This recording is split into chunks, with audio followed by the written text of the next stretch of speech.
आप एक तरफ से किसी के पिता हो, दूसरी तरफ से किसी के बेटे हो, तीसरी तरफ से किसी के पति हो, हस्बैंड। ये तीन अलग अलग रोल्स हैं। क्या लगता है इन तीनों का एक माइंड है या तीनों का माइंड अलग अलग है? ध्यान से ऑब्जर्व करना लाइफ को, आपको समझ आ जाएगा अभी मैं क्या कह रहा हूं।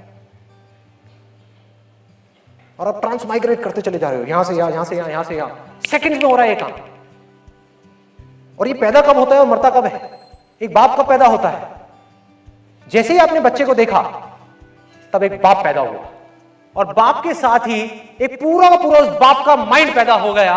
जिस वक्त आप बाप होते हो, आपकी फीलिंग्स अपनी बेटी को लेकर के, अपने बेटे को लेकर के, आपके थॉट्स, आपके इमोशंस, आपकी यादें, आपका फ्यूचर का प्लान, आपका अटैचमेंट, सिंपल वे में अगर बोला जाए इन सबको, thoughts, you as a father के थॉट्स बिल्कुल अलग होते हैं यू एज अ सन के थॉट से,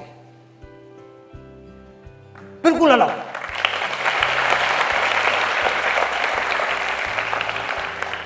आप अपनी बेटी को देखते हो, आपके अंदर अलग तरह के थॉट्स आते हैं, आपका एक अलग माइंड एक्टिवेट हो गया। What is mind? That is just a thought. एक अलग थॉट प्रोसेस एक्टिवेट हो गई है, एक अलग विंडो खुल गई पूरी की पूरी, which is completely different from a window जो एक पति की विंडो है। जैसे ही, और एक पति पैदा कब होता है? जैसे ही आपने अपनी वाइफ के बारे में सोचा या अपनी वाइफ को देखा या उसकी आवाज को सुना तो पति पैदा हो जाता है। एक बाप की फीलिंग्स अपनी बेटी को लेकर के और एक पति की फीलिंग्स अपनी पत्नी को लेकर के क्या सेम होती है, अलग अलग होती है? बिल्कुल अलग, बिल्कुल अलग, दूर दूर तक कहीं कुछ नहीं मिलता है। आप नोट करोगे दोनों अलग अलग इंसान हैं, आपका बिहेवियर चेंज हो जाता है। कभी नोट किया है?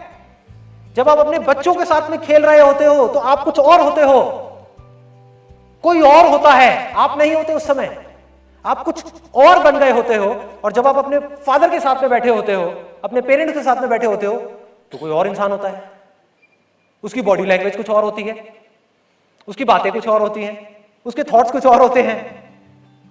ये एक अलग अकाउंट है, वो एक अलग अकाउंट है। अब मजे की बात क्या है, इसी तरह से अब उसको उस बॉयफ्रेंड वाले एग्जांपल से रिलेट करो जिसकी मैं बात कर रहा था कि आपका ब्रेकअप हुआ, मतलब क्या हुआ? जैसे ही ब्रेकअप हुआ, वो कब तक एग्जिस्ट कर रहा था एक बॉयफ्रेंड?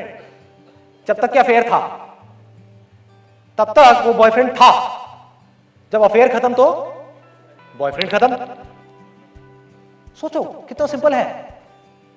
जब इस तरीके से आप चलते जाओगे, आपको चीजें समझ आती जाएंगी, पकड़ में आती जाएगी, तो आप एक सेकंड में पकड़ लोगे कि अच्छा, जो दुखी हो रहा है वो तो बॉयफ्रेंड है।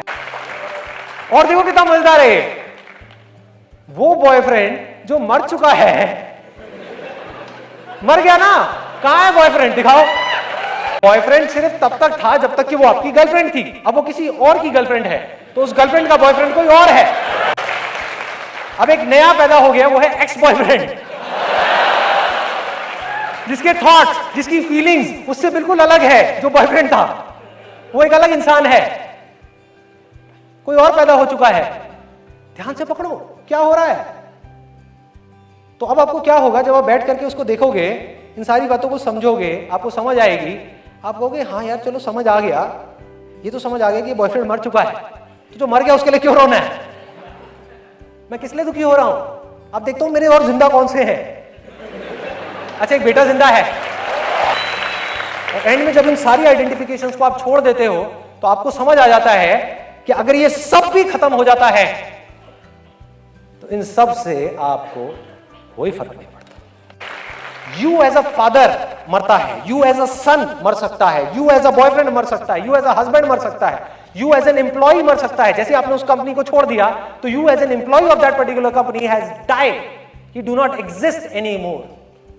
अब कोई और एम्प्लॉय पैदा हो गया है। यू एज एन एंटरप्रेन्योर मर सकता है, सब कुछ मर सकता है, लेकिन इस सब में आप देखोगे, इस पूरे के पूरे जाल में आप देखोगे, बीच में जो खड़ा हुआ है वो नहीं मर रहा। तो अब क्या डर है? सोचो, इस बॉयफ्रेंड ने आपको पैदा किया था या आपने इस बॉयफ्रेंड को पैदा किया? आपने पैदा किया था, तो दोबारा पैदा कर लो। या नहीं करना मत करो, you have a choice.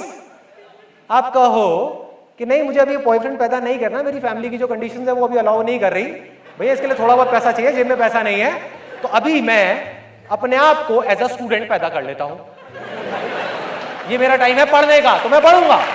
You have the power to choose कि इन रोल्स में से आपको कौन सा रोल चाहिए, कौन सा रोल चाहिए। एंड में रोल कौन सा रह जाएगा मैं बताता हूं, सब कुछ मिटने के बाद भी आप नोट करोगे और जैसे जैसे आपको चीजें गहराई तक समझ आती चली जाएंगी, आप फियरलेस होते चले जाओगे। आप कहोगे कोई भी आए कोई भी जाए मुझे क्या फर्क पड़ रहा है। एंड में जाते जाते सिर्फ एक थॉट रह जाएगा, वो है कि आई एम दिस बॉडी। इस बॉडी की वजह से आप सबके साथ में जुड़े हुए हो ना। आज आपको ना कुछ ज्यादा करने की जरूरत नहीं है, बैठ करके 10 साल लगा करके कुछ वो करने की जरूरत नहीं है कि मेडिटेशन कर रहे हो और फिर प्रैक्टिकली अपने अंदर जाकर के देख रहे हो कि हाँ ये बॉडी गायब हो रही है, ये हो रही है, वो क्या जरूरत है। आप समझ गए? मतलब आज क्या आप में से कोई ऐसा करता है कि अपने रसोई में 2 पत्थर रखे हो और उसको घिसे जा रहे हो पागलों की तरह, आग पैदा करने के लिए, हाँ घिस रहे हो, आग आए ताकि मैं खाना बनाऊं। अरे गैस ऑन करो, आ गया खाना बनाओ। इसी तरह से इस बॉडी के मिथ को तोड़ने के लिए you need a scientific mind. Research करो कि इस बॉडी में यू नाम की चीज कहां पर है। ये बॉडी हर सेकंड में करोड़ों बार बन रही है और मिट रही है। साइंटिफिकली इस बात को आप जितना अच्छे से समझते चले जाओगे तो आपका यह बिलीफ भी टूट जाएगा कि आई एम दिस बॉडी, और इसी बॉडी से बाकी सारी चीजें जुड़ी हुई हैं। तो जब मैं बॉडी ही नहीं हूं तो क्या हूं? इसको बोलते हैं फॉल्स आइडेंटिफिकेशंस। इसी को ईगो बोलते हैं। ईगो का मतलब ये नहीं है कि कोई बोलता है कि मैं बहुत बड़ा आदमी हूं, कोई बोलता है ना मैं बहुत ही गया गुजरा आदमी हूं, मैं तो ऐसा हूं, मैं तो वैसा हूं। अरे वो उससे भी ज्यादा ईगोइस्टिक है। मैं छोटा हूं ये भी ईगो है, मैं बड़ा हूं ये भी ईगो है, मैं हूं कोई ईगो नहीं।